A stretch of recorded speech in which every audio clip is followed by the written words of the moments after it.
Ipatutupad na simula bukas ang mas mataas na singil sa terminal fee sa Ninoy Aquino International Airport o NAIA. Ito ang unang beses na muling magtataas ng singil sa terminal fee ang NAIA makalipas ang 20 taon.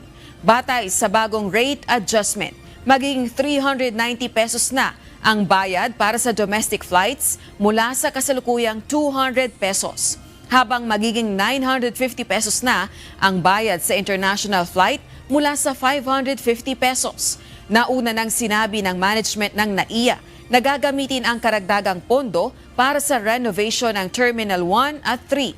Gayon din ang gastos para sa equipment ng Office of the Transportation Security at paglalagay ng e-gates sa airport. Exempted naman o hindi kasama sa magbabayad ng terminal fee ang mga overseas Filipino workers, atleta at mga kasama sa religious pilgrims.